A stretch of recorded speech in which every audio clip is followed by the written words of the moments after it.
it's written in F, but you have D chords, all right? Because everybody plays in D. All right.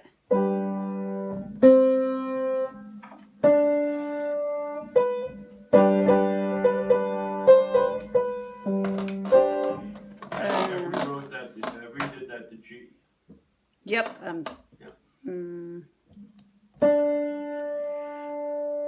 Unfortunately, it's only half in your range. Like you'd have to. I think we did look at this last week. We briefly. did a little bit, but we didn't. We had mostly explored Tom Dooley. So the first note, if to sing it in the range.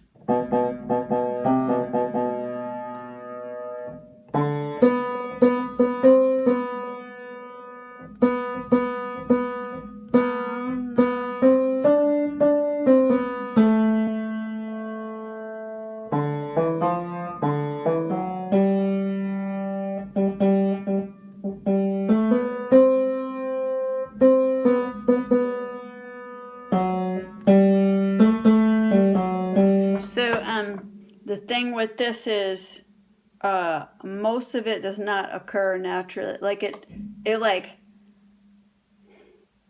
it's like the bottom of your top range and the top of your bottom range, and so it kind of is broken up totally by the key to do it in G.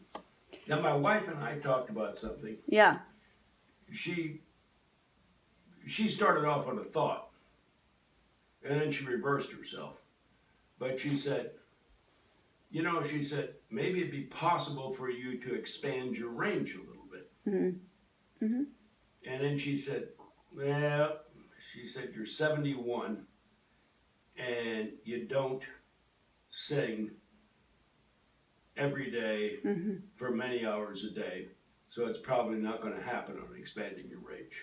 Well, we talked a little bit about that, or 2 weeks ago, whenever that was, and it is possible for you to expand your range in theory, but right now it is what it is, and this is your secondary goal. So my thinking is, let's get you accomplishing the goal. Let's meet the goal that you wanted to do. Okay, which is easily enough, like I said, by reverse engineering the songs, and then picking. Literally, we'll cherry pick the ones that you can play in G, and have a melody line that falls where you hear it best. Right. So we'll literally find ourselves 5, 10. So we'll just keep building. Yeah. Okay. That number. And I've got I got a folk song book.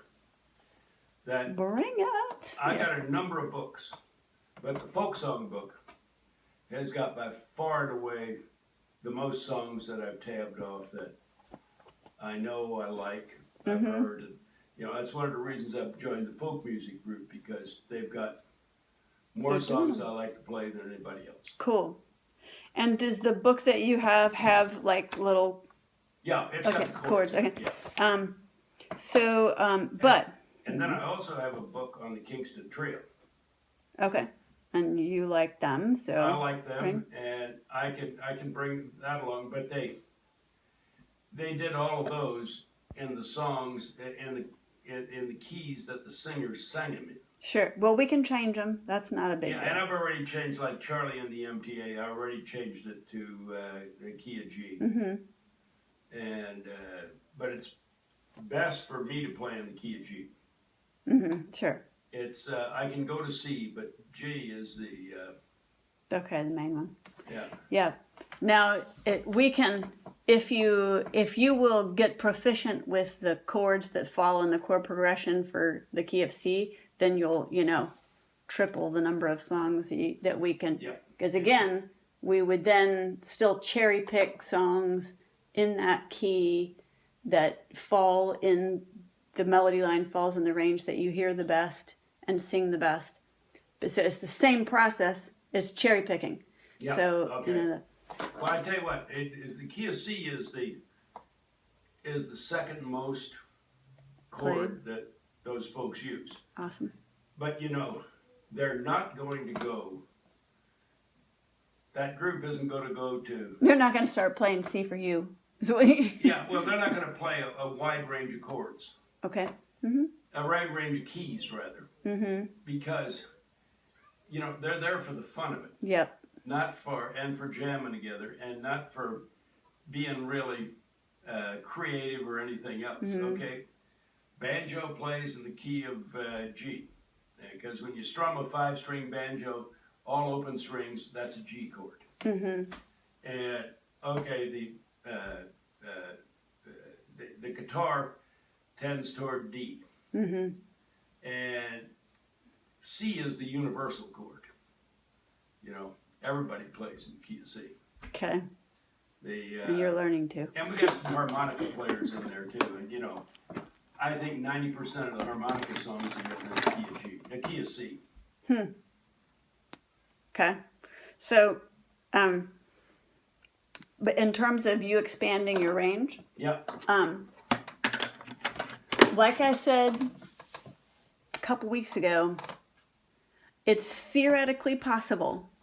What I don't know is at present, you know, why you can't really hear or feel it outside of this Okay. restricted area.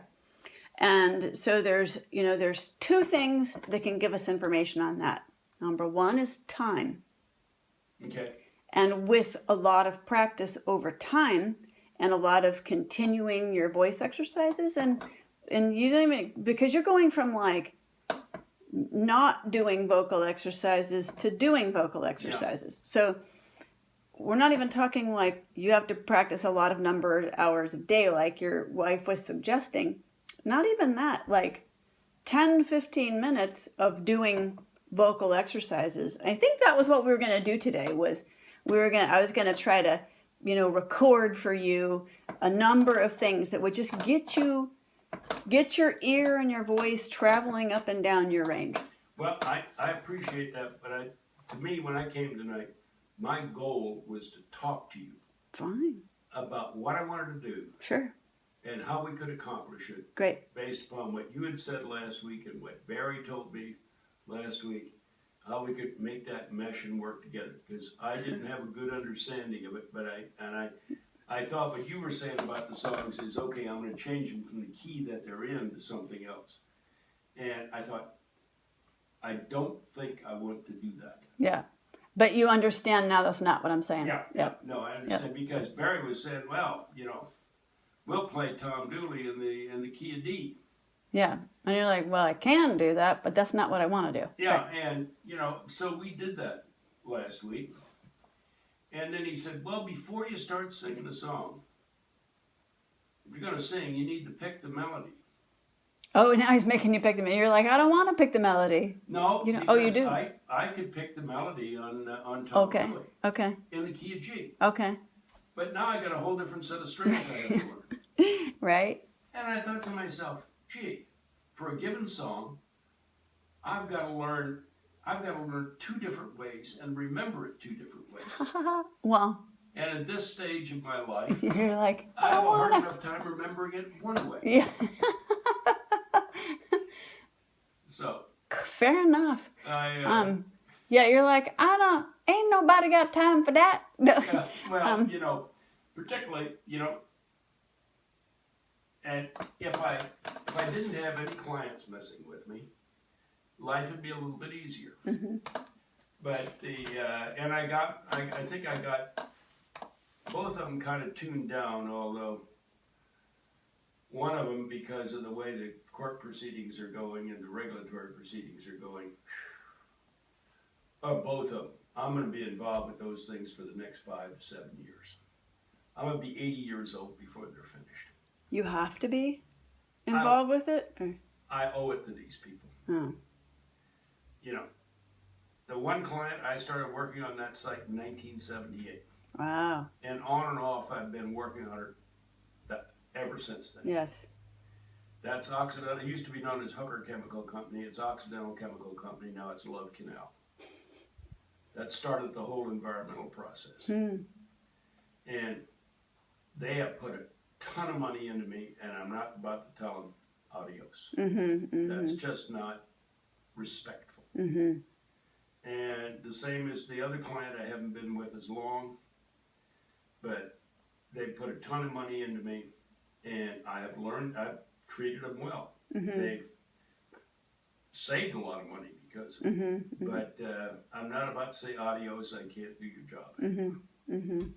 Well, and is it taking up a whole lot of your time, or is it just like? It varies. Yeah. You know, sometimes it's 3 to 4 hours a week. Mm-hmm. Sometimes it's 10 to 12 hours. Okay.